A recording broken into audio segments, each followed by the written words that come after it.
Committee Room 21. Sound.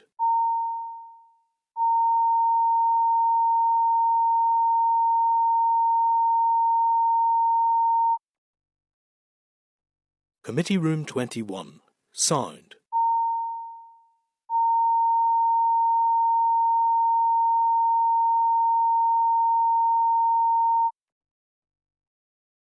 Committee Room 21. Sound.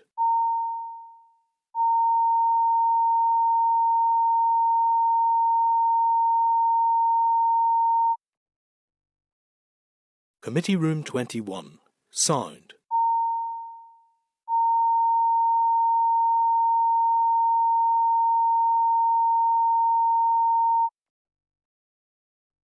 Committee Room 21. Sound.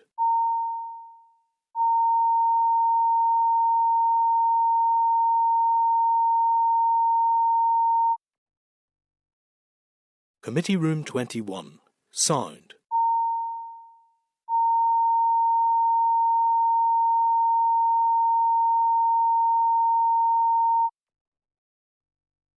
Committee Room 21.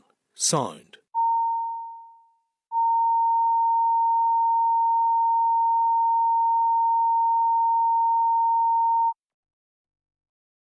Committee Room 21. Sound.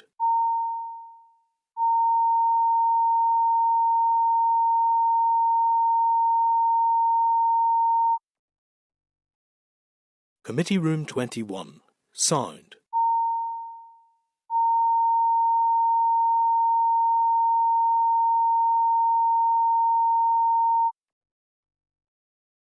Committee Room 21. Sound.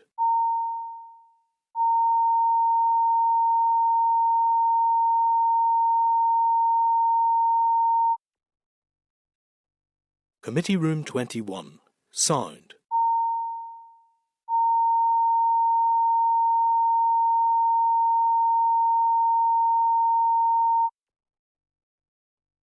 Committee Room 21. Sound.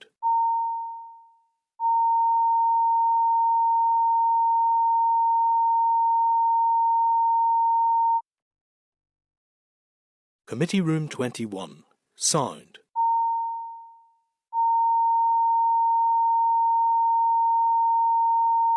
Sound. Committee Room 21. Sound.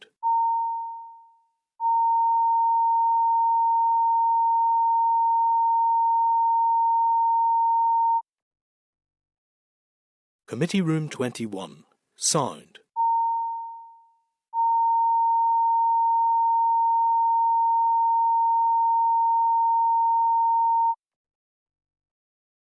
Committee Room 21. Sound.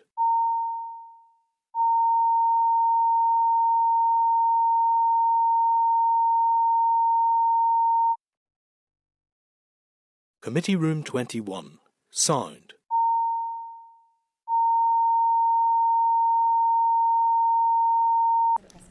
Okay, members? Yep, we're now in open session, members, so agenda item... Sorry, can we just clarify okay. any actions that have come out of that, please? All right, yeah. So, any actions, decisions from the closed session to note in open session? Clerk? So there's a proposal there, just for you to read out, and then I'll run through the other All right, ones. okay. A proposal we forward the summary to the department if members are content. Before we move on then, yep. So I take from there three actions, members. Committee staff will work with the Bill Clerk to draft a letter to the department seeking some clarification around the interaction between the proposed bill and existing legislation. And maybe, the proposal is to seek figures from the department, or if they have figures, on inherited versus speculative ownership, just to assist members with getting a bit of a picture about how that differently might impact on those groups. And then the third one is to request that officials look at other legislative examples where maybe a private sector equivalent to community asset transfer maybe exist in legislation, or there is some sort of facility in legislation for assisting community groups in having access or options anyway to take some sort of ownership or time with buildings that would come under this bill. Yes, the community use clause that, Yes. that was referenced here by witnesses earlier in the evidence gathering session. You can tell this bill is going to get quite a bit of traction with this committee. Members content? Yep. Okay. Happy enough, Clerk? Yes, Good enough? happy enough. Thank you. All right, guys, in terms of agenda item 14, then that's correspondence. I'm going to propose that we deal with the correspondence by exception. There is a correspondence memo for reference at page 235 of the pack, and I'm asking if members are content to note the correspondence as presented. Members content? Thank you. We will look at agenda item 15. Is the forward work programme. There is no forward work draft programme in the pack, and the draft will be issued to members by the end of this week, members. Agenda item 16 is any other business. I have one item I want to bring up. I should have brought this up in Chair's business, to be honest, but I'm bringing up any other business because I've received a few more emails on the topic. Okay, members, so the item I'd like to bring up just with your support here is that in terms of where we are with Blue Tongue at the moment, I'm not sure if you picked up, but there was the day before yesterday, the department updated the advice on that, and it's a slight improvement in terms of movements and things. So that's useful. That's good news. But it's really important we stay vigilant. But what I'm receiving now is communications from sheep farmers as they move speedily towards lambing season and what the impacts are on them. Some of them aren't impacted, but they aren't necessarily totally aware of that. And I know that this committee has asked and will work with the department in terms of the information that's available. I'm just going to ask members if they would support me in just contacting the department on the evolving situation and the need for not just the communication, but to assess the communication, particularly in and around the sheep farmers. I know this is in cattle at the moment, but sheep farmers particularly are being impacted, and small farms are kind of nearly being hit harder because they rely on other help, perhaps, so members content, Clerk.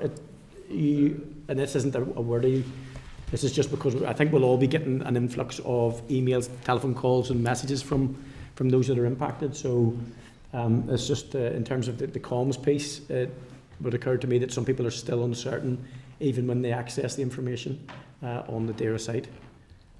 So it might be just dedicated staff that might be available, by a telephone or something like that. I think some of that is already in place.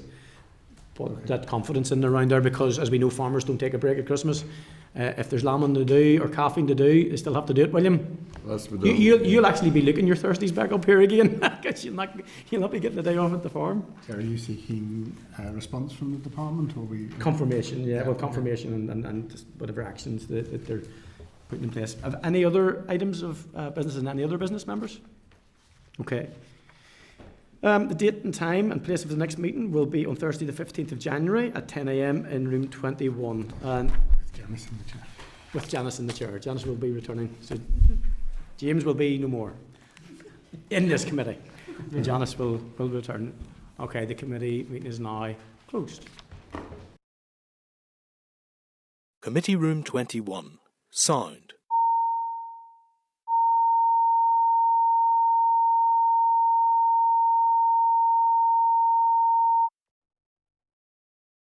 Committee Room 21.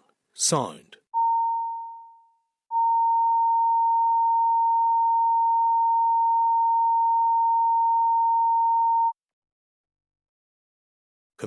Room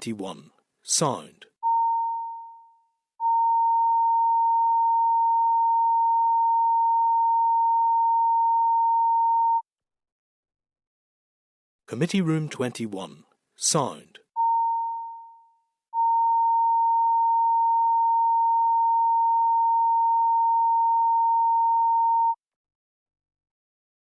Committee Room 21. Sound.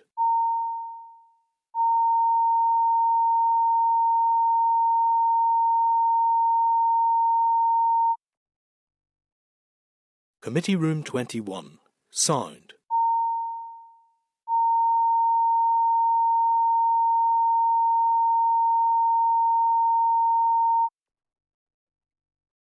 Committee Room 21. Sound.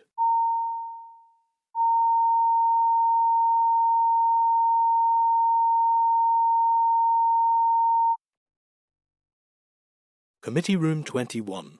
Sound.